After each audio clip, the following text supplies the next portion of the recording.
record on this computer. Okay, we're ready to go.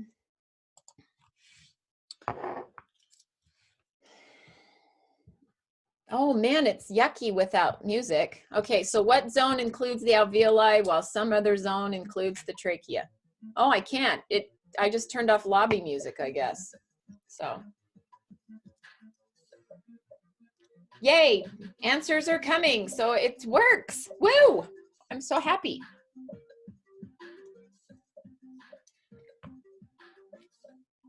But the sound is a little weird. Yeah, so alveoli are in the respiratory zone. Remember, respiratory zone is where gas exchange is going to happen, and then the conducting zone is everywhere that's not respiratory, bronchioles, alveolar duct, alveolar sac, alveoli. All right. What function of the nasal cavity would be most impacted while breathing dry air?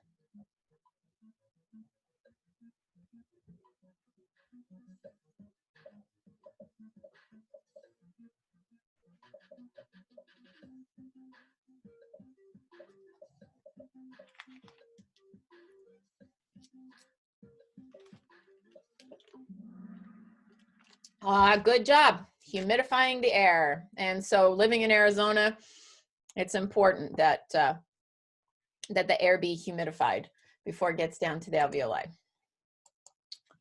All right, surface area in the nasal cavity is increased by the presence of.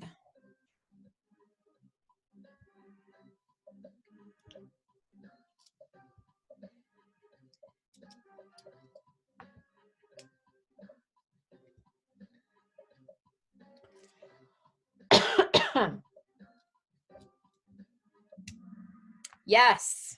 Okay, so there are no such things as olfactory folds.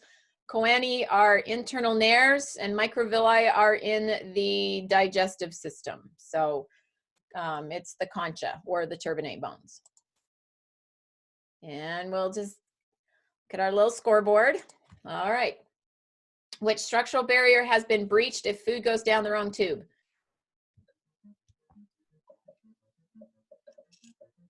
So which is the barrier to prevent food from going down the wrong tube?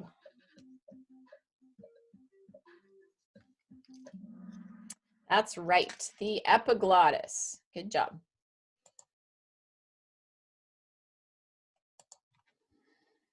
Okay, which of the following is not part of the conducting zone?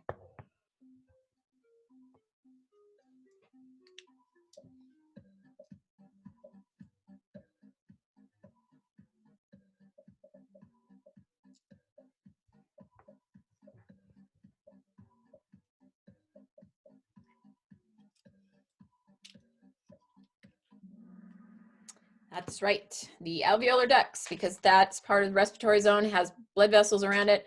So bronchi, so conducting. So we're gonna start from the nasal cavity, go down through the pharynx, go to the trachea, then the bronchi, the primary bronchi, lobar bronchi, tertiary bronchi, bronchioles, clear down to the terminal bronchioles. That's all conducting zone. And then everything after the terminal bronchioles, like the alveolar ducts, respiratory zone, or respiratory ducts and alveoli, are all respiratory zone. All right. Respiratory membrane is composed of.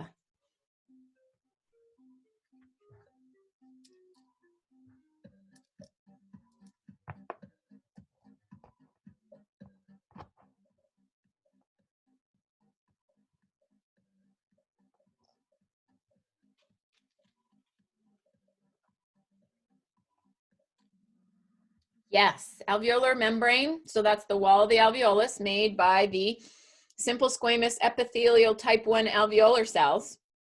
Now that's a mouthful. Capillary wall, and so the simple squamous epithelium of the capillary wall and their fused basement membranes. All righty. Pressure in the alveoli is known as.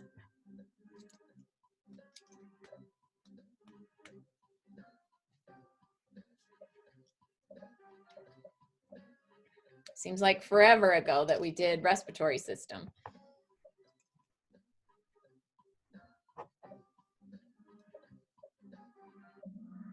Yes, intrapulmonary pressure because it's within the lungs. That's where the alveoli are. Good job. Ooh, less smiley face person. Woohoo! Taking a commanding lead. If the intrapleural pressure were to suddenly rise, predict the response by the lungs. Intrapleural pressure.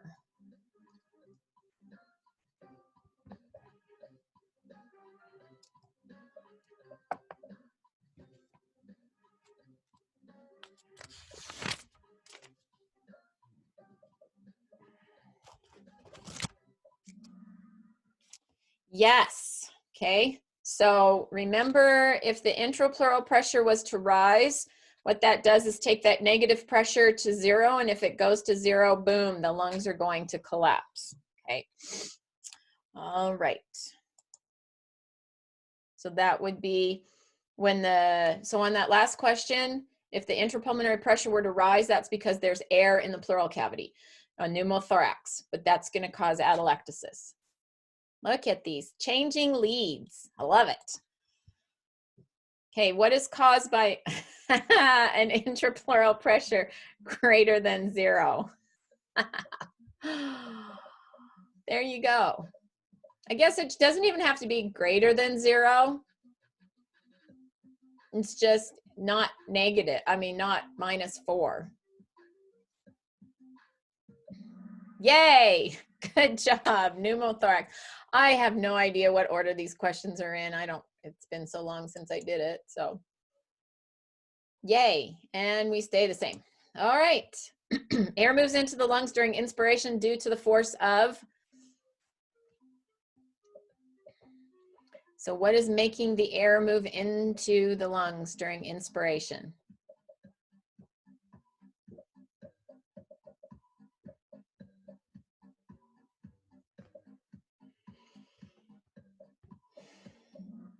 Oh, friends. Okay, the diaphragm has nothing to do with moving the air.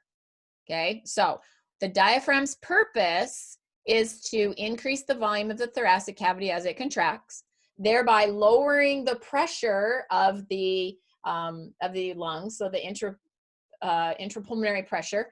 But now the atmospheric pressure is greater than intrapulmonary pressure. So atmospheric pressure is what's moving the air into the lungs, nothing else.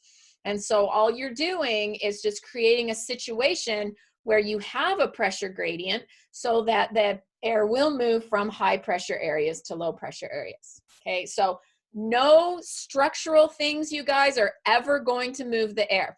The air has to move by itself. And so you have to create the situation that would make the air move by itself. So that's what that question means. All right. Go pineapple. Okay. During an asthma attack, the bronchioles become, taking epinephrine causes them to. So during an asthma attack, bronchioles become, and then epinephrine will cause them to.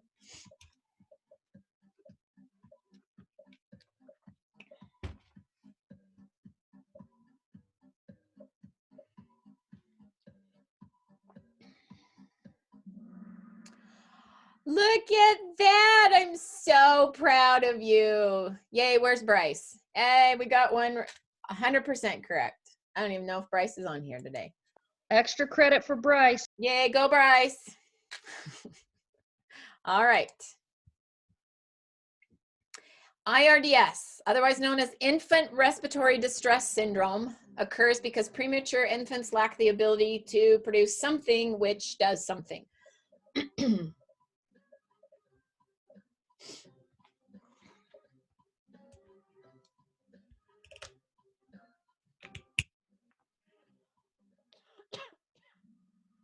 Oh, so close. So close, you guys. Yes. Okay, so premature infants have difficulty making surfactant just because their genes aren't turned on to be making surfactant yet. And so therefore their surface tension is high and they'll get spontaneous lung collapse because atelectasis, not because of, and so here's an important thing to remember, you guys.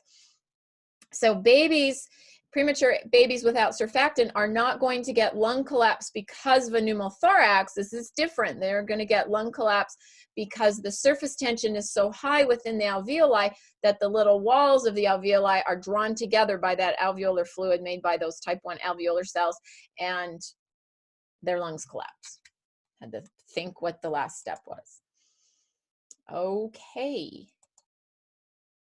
The pressure exerted by each gas in a mixture is proportional to its percentage. This is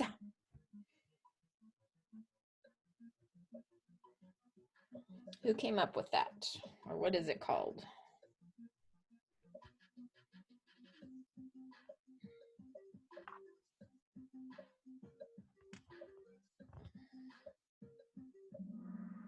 It is Dalton's law of partial pressure. What did you want? Oh, you guys, Boyle's law is not partial pressures. Boyle's law is P1V1 equals P2V2.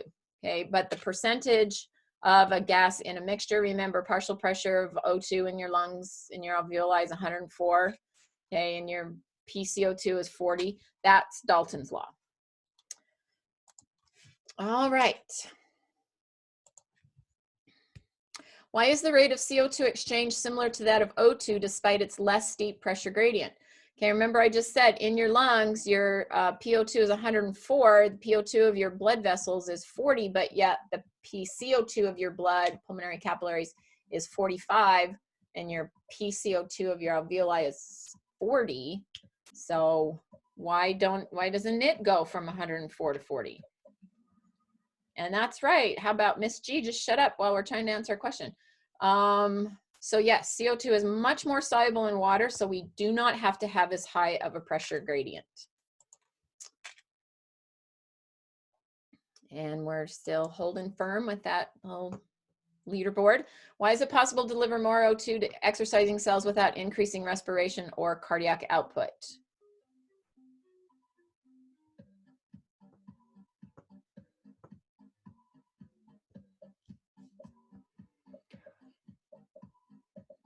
So remember when we go from resting PO2 of 40 to exercise PO2 of 20, why does so much more come off? Yep, it's right here. Okay, we've got to go back to that oxygen hemoglobin dissociation curve. And so remember up at the top when we're in our lungs at high PO2s, hemoglobin likes to hang on to it. But when we get below a PO2 of 40, that's when the curve drops precipitously, and O2 is easily dumped off of hemoglobin. Okay. All right. The Bohr effect describes. So what is happening in the Bohr effect?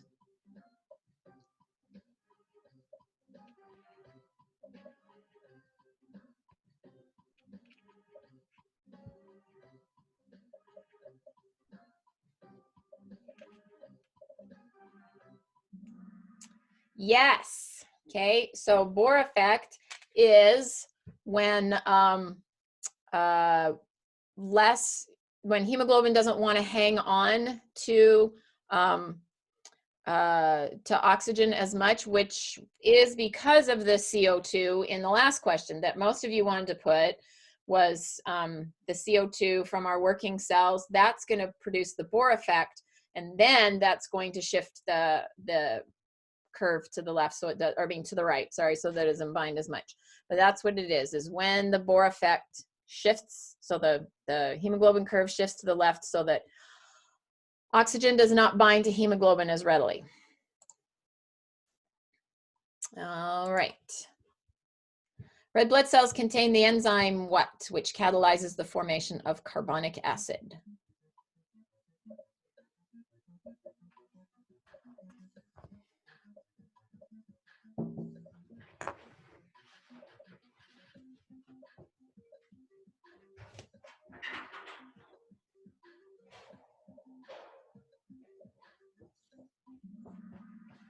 Yay, good job, carbonic anhydrase. That's right. Okay, next question. Oh, we didn't change leaderboard. All right. The chloride shift occurs in red blood cells to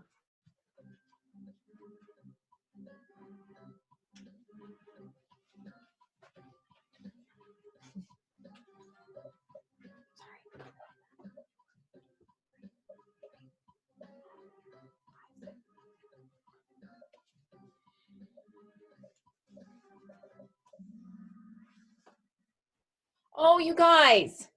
Okay, we don't know this question.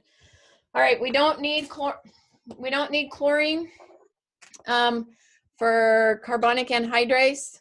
Okay, we just need the chlorine to come in and take the place of the bicarbonate ion, because the bicarbonate ion is what's going to go into the plasma, which has a negative charge. So I need something also with the negative charge to come and take its place.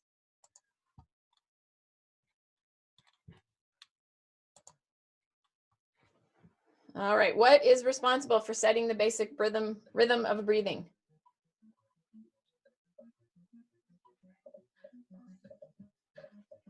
At least I hope not.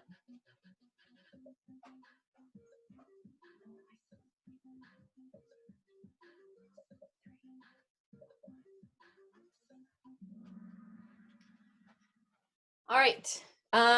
No, whoops. I forgot to change this one. It's the dorsal respiratory group, right? And we had the ventral respiratory group, and then it got switched to dorsal respiratory group. So sorry.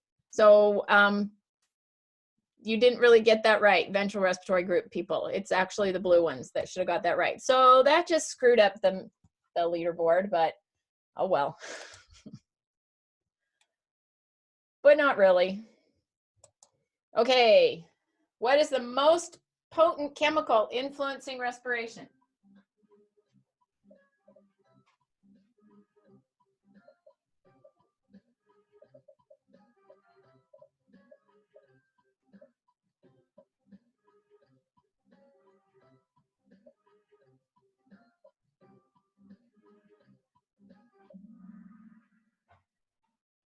All right, yes, CO2 is the most potent chemical influencing respiration.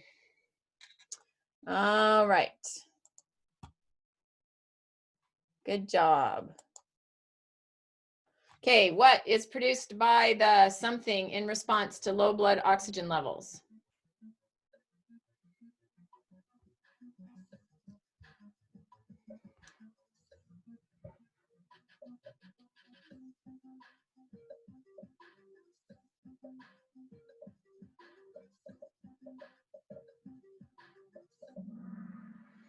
Yes, remember erythropoietin? Okay, so when our blood is low, the epithelial cells of the kidneys will make erythropoietin to make more red blood cells so that you can grab onto more oxygen, whatever oxygen happens to be available to you. All right. Loss of lung elasticity and destruction of alveolar walls is termed, do we remember what this is called?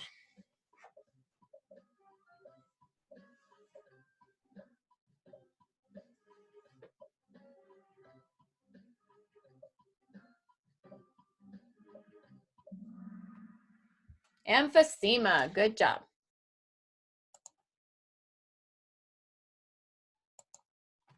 All right, the majority of absorption occurs, so now here we go into digestion questions.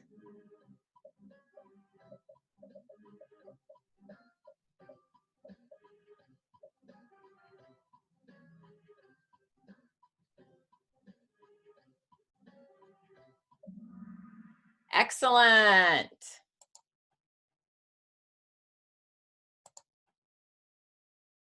Stimuli that regulate gastrointestinal tract activity are generated by. So what kinds of things are going to get your digestive tract doing its job?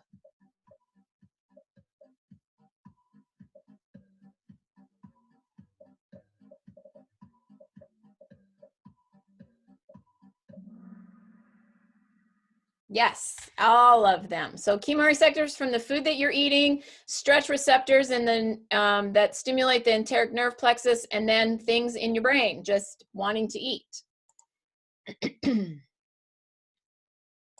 All right. What are the 4 layers of the alimentary canal from innermost to outermost? So inside from the lumen to the outside. Oh, and sorry, this musculaire should have a space in there.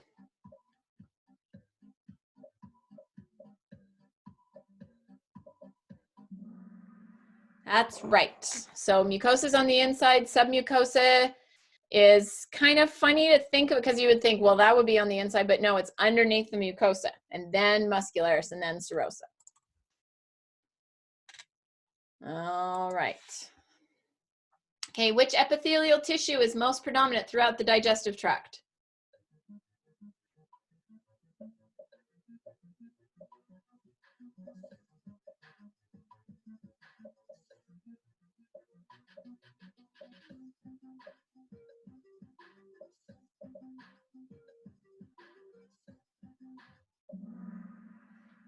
It is the simple columnar. Simple cuboidals in the intestines, but simple intestines. No, it's in the kidney tubules, in the nephrons, but simple columnar is what's in our digestive tract. Excuse me.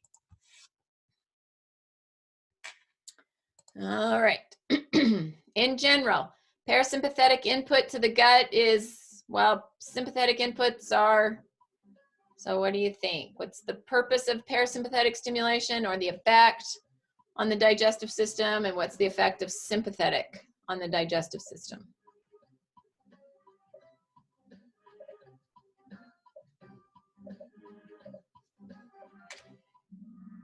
Good job, because remember, parasympathetic is feed or breed, and sympathetic is not, is flight or fight. Woo!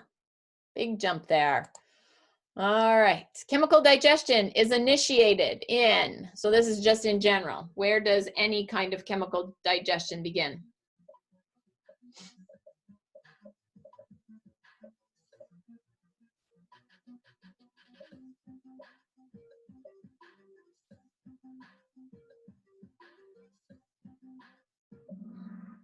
Absolutely. Now, protein digestion begins in the stomach, but carbohydrate digestion begins in the mouth.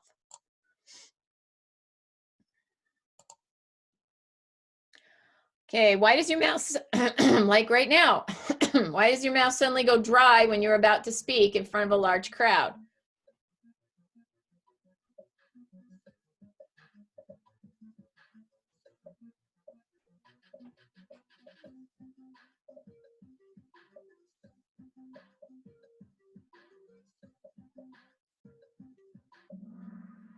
Yes, sympathetic activity inhibits salivation. So you probably don't think about that, but remember, salivating is part of digestion. And so if you're in sympathetic stimulation, it's going to inhibit that.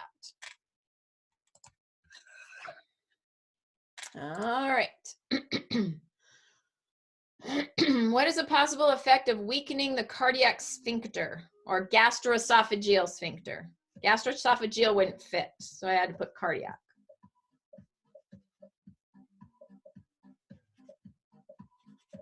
So what if my gastroesophageal sphincter did not close? That's right, I get acid reflux or heartburn. Okay. The stomach is able to expand nearly 80 times its empty volume, partly due to what in its walls?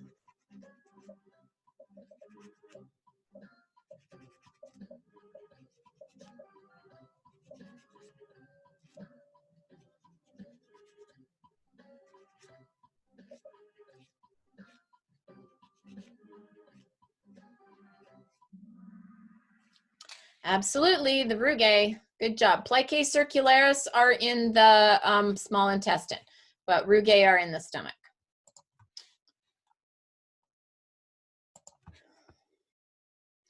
All right, a patient with a low red blood cell count receives vitamin B12 injections every 2 weeks. Why does that person need to receive B12 injections?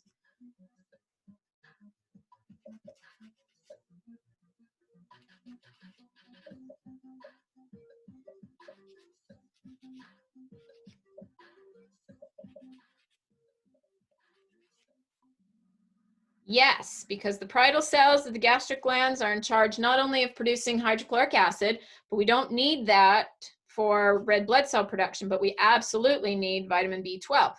And without intrinsic factor, then we cannot produce our red blood cells properly. Or without intrinsic factor, we can't absorb vitamin B12, and then we can't produce our red blood cells properly.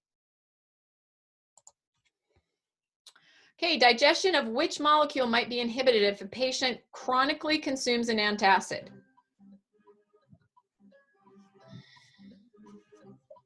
So if we're eating antacids, we're eating Tums or Rolaids or something all the time, what might not be digested properly?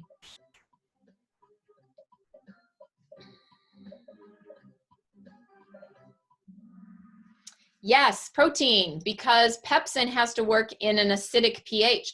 You lower that pH, you raise that pH, sorry, and then pepsin doesn't work. Okay. All right. Your stomach is growling. Oh, your stomach growling from an ad for food on TV is the what phase of gastric secretion? So you see food, you think about food, you desire food, whatever.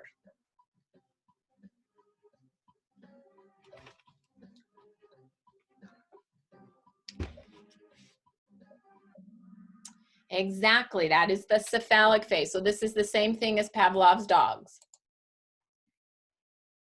All righty. Okay, meals high in protein do what for gastric secretion from the gastric glands? So if you're eating a high protein meal, what will that do to gastrin secretion?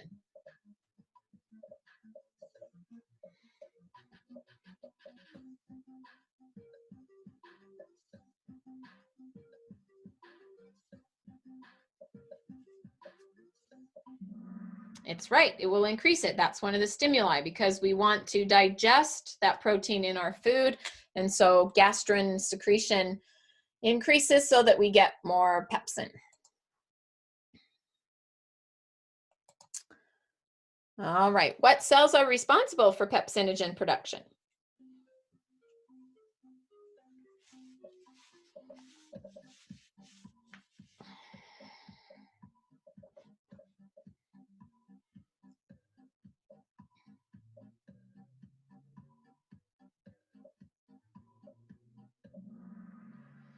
It is the chief cells. Okay, remember goblet cells produce mucus. Mucus cells produce mucus in the gastric glands. Parietal cells make hydrochloric acid and intrinsic factor, but the chief cells make pepsinogen. So how I remember that is that the chief cells, the chief purpose of the stomach is to digest protein. And so the chief cells allow that protein digestion to happen.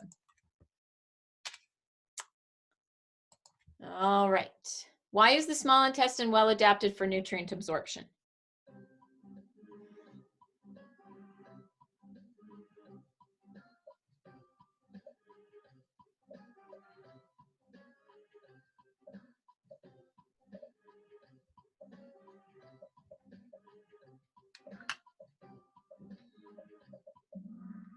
Yes, because of the surface area of the plicae circularis, villi, and microvilli, allowing so much absorption to take place.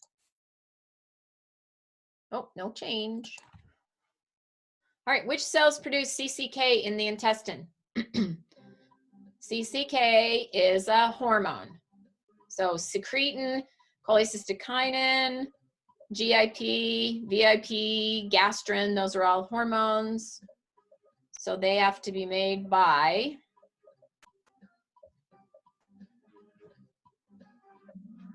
yes, the enteroendocrine cells. Good job. All right. What stimulates the gallbladder to contract? So what hormone stimulates the gallbladder to contract?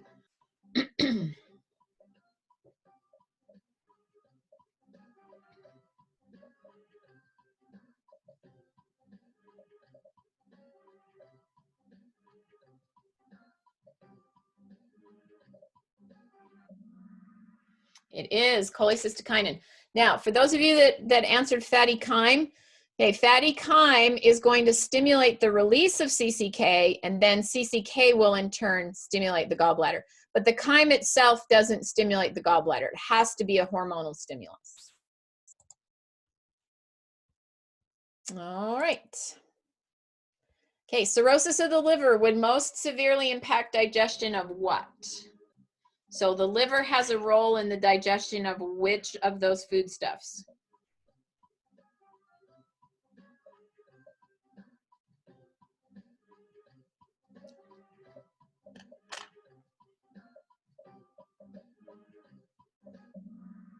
It is lipids, because the liver produces the bile that emulsifies the fat so that lipase can digest it.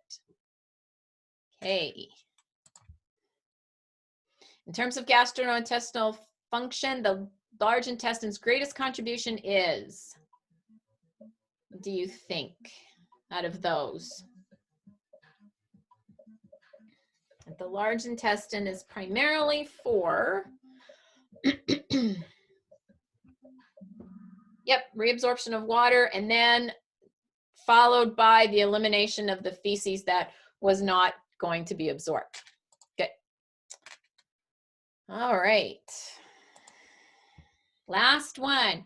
Which of the following enzymes breaks down lipids?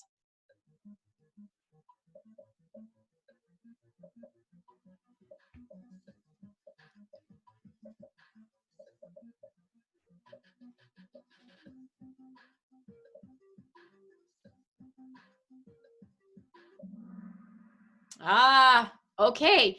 I did this purposely because I told you 2 slides ago, said bile is for the emulsification of lipids or fats so that lipase can act on it.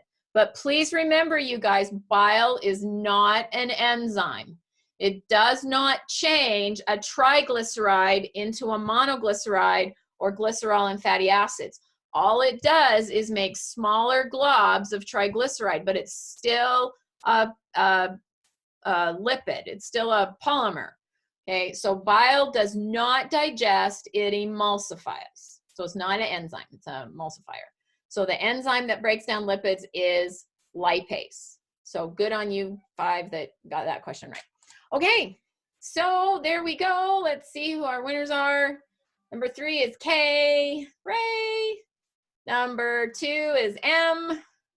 And number 1 is golden pineapple. Woo! And the crowd goes wild.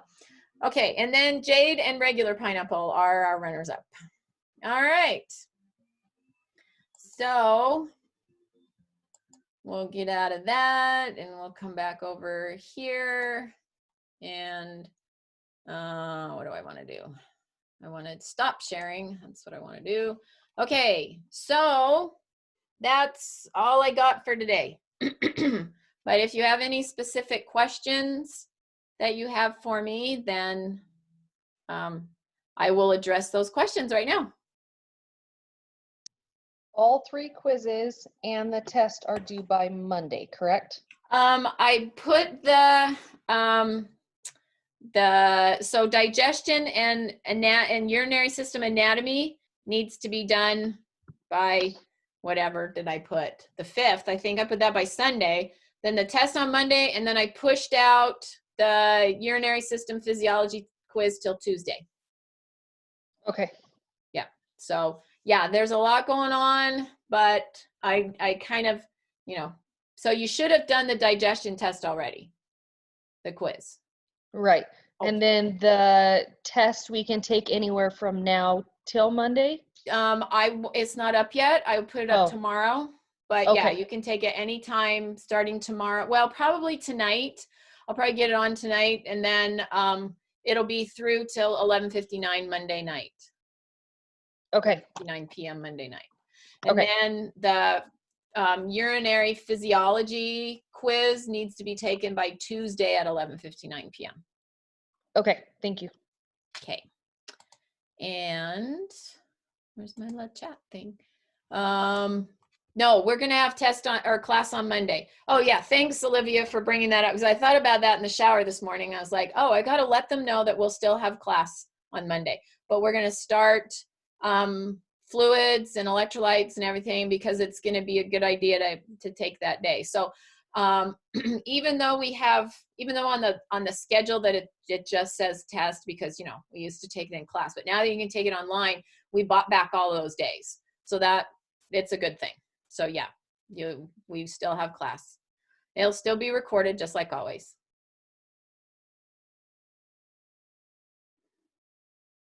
Okay. Oh, Bryce is here. Yay. So let's see, what else did I want to say? Go through your steps of respiration. So the little brick things that we put together. So the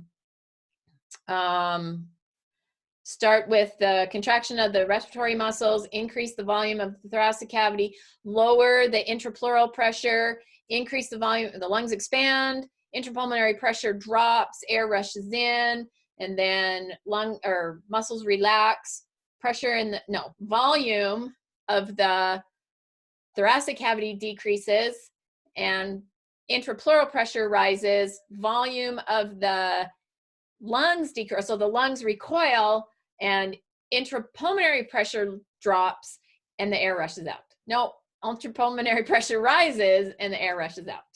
Okay, so those are the 12 steps of respiration, ventilation. The packet is very good. It kind of pares down all of your stuff. Okay, so go through your packet of respiratory stuff and focus it, makes it like a laser. Yeah. Anything else?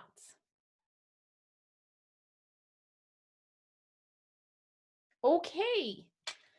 Then I do not have a post of the packet filled out.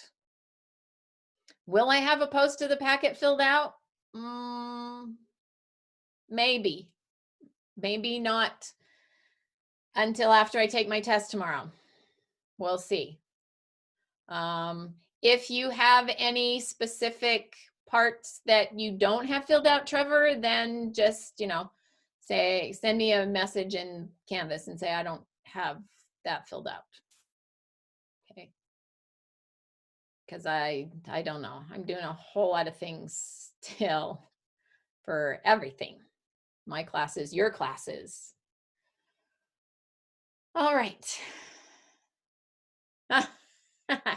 Yes, I will give you what I can, John or Clint, and I'm glad that you will take what you can get.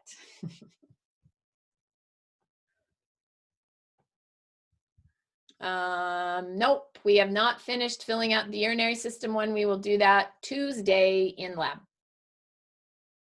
So that was, you only should have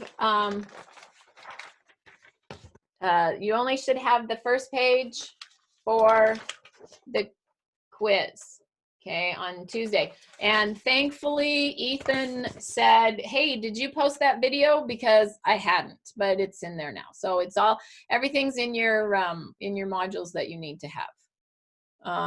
Oh, yeah, it's all in there. I think everything is recorded of you going over the packet. Yep, everything is recorded of me going over the packet.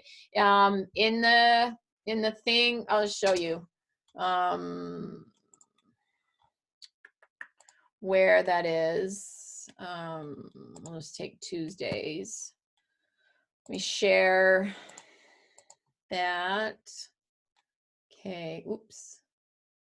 All right, so if you go to the modules and go down here to exercise or session 5, there's the 2 parts of the video. So everything that's on this quiz that's due on Tuesday is in these 2 videos. Oops. Okay. And then the packet or the stuff we need for Monday's class is that chapter 26 in the pregnancy and human development? No, this is the fluid and electrolyte. So it's this one right here. 24 and 25. 25. Yeah, 24 and 25. Oh yeah, we haven't even started 24 yet. Yeah, so 24, urinary system. Okay. Yep. Yeah, so it's what's in session 5 because we're on to test number 5 because we're taking test number 4. So that's how I always put everything all together. Each session is a test's worth of information.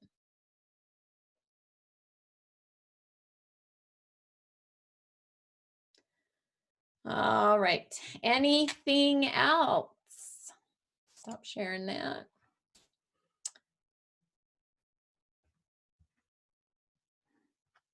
Okay. Then we'll leave and have a great weekend. And sorry that you've got lots of school going on, but we're just trying to get caught up. So now that we're caught up, everything will just kind of be like less intense. Well, relatively speaking. Okay, then I will stop this recording.